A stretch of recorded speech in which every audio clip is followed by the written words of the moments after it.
Friends, स्वागत है तमाરું the foodie kitchen. આજે હું તમારા માટે લઈને આવી છું પાલક પકોડાની રેસીપી। તો વિડિયોને લાસ્ટ સુધી જોજો અને ચેનલને સબસ્ક્રાઇબ ના કરી હોય તો ચેનલ સબસ્ક્રાઇબ કરી દેજો। તો ચાલો આપણે વિડિયો શરૂ કરીએ। પાલક પકોડા બનાવવા માટે હું તમને સામગ્રી જણાવી દઉં છું। મેં પાલક લીધેલો છે 1 વાટકી, સોજી લીધેલી છે 2 ચમચી, એક લીલું મરચું લીધેલું છે તીખું, ડુંગળી લીધેલી છે નાની સમારેલી। આ તમારે લેવી હોય તો લઈ શકો છો અને ના લેવી હોય તો પણ ચાલે। ચણાનો લોટ લીધો છે 1 વાટકી। આ મસાલો લીધો છે મેં ધાણા જીરું લીધેલું છે, હળદર લીધેલી છે, લાલ મરચું લીધેલું છે અને ચપટી હિંગ લીધેલી છે। તો સૌથી પહેલા આપણે પકોડા બનાવવા માટે ખીર બનાવી દઈશું। પાલક પકોડા બનાવવા માટે આપણે પાલક એડ કરી દઈશું એક વાસણમાં।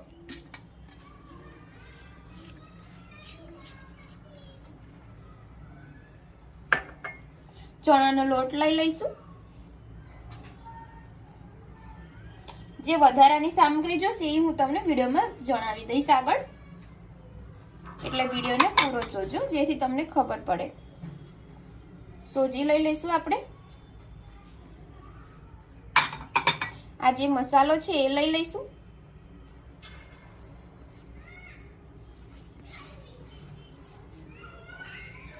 લીલા મરચા લઈ લઈશું અને ડુંગળી લઈ લઈશું।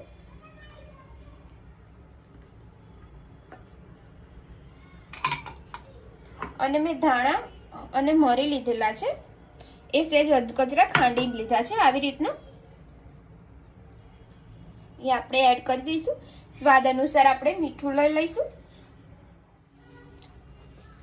મીઠું એડ કરી દીધું છે। હવે આપણે ખાંડ એડ કરી દઈશું ચપટી, અને ખાંડ તમારે ના એડ કરી હોય તો પણ ચાલે, ઓપ્શનલ છે।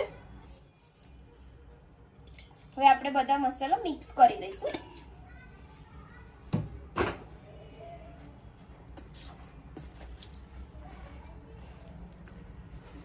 મેં મિક્સ કરી દીધું છે। હવે આપણે થોડું પાણી નાખીને વધારે મિક્સ કરી દઈશું। આપણે હાથેથી જ મિક્સ કરવાનું છે।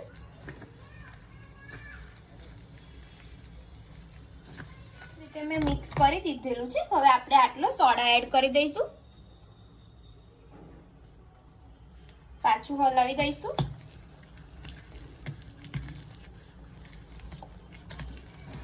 સરસ રીતે મિક્સ થઈ ગયું છે। હવે આ રેડી થઈ ગયું છે હવે આપણે આને પકોડા ઉતારી લઈશું। પકોડા ઉતારવા માટે મેં કડાઈમાં તેલ ગરમ થવા મૂકેલું છે। તેલ ગરમ થઈ જાય એટલે આપણે અંદર નાખીશું પકોડા। આપણે ચેક કરી લઈશું તેલ થયું છે કે નહીં।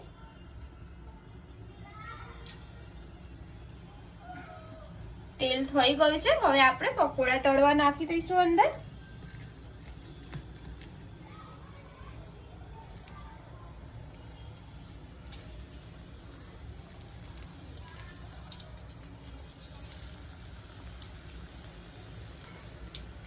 આવી રીતના આપણે બધા પકોડા અંદર નાખીને તળી લઈશું।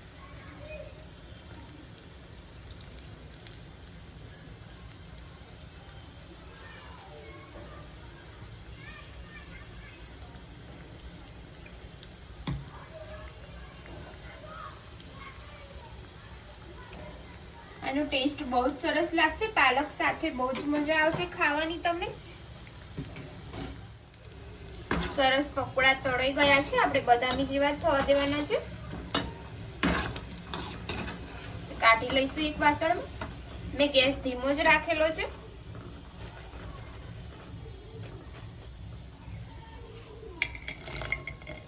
આવી રીતના આપણે બીજા પકોડા તળી લઈશું। આ નાસ્તામાં બહુ સરસ લાગે છે, ચા જોડે પણ સરસ લાગે છે। ગરમા ગરમ ઠંડીમાં મજા આવશે ખાવાની।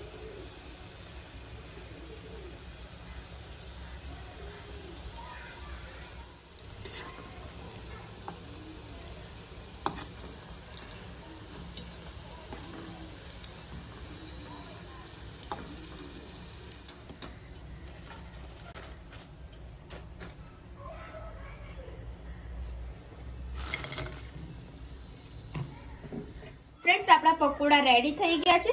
બહુ સરસ લાગે છે આ ટેસ્ટમાં। તમે ઘરે જરૂરથી ટ્રાય કરજો।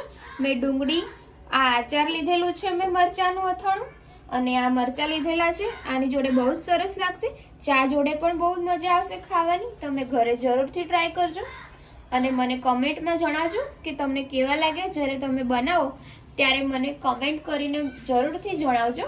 તમને આજની રેસીપી સારી લાગી હોય તો વિડીયોને શેર કરજો, લાઈક કરજો, કમેન્ટ કરજો અને મારી ચેનલને સબસ્ક્રાઇબ કરવાનું ના ભૂલતા. તો મળીએ હવે આપણે નવા વિડીયો સાથે.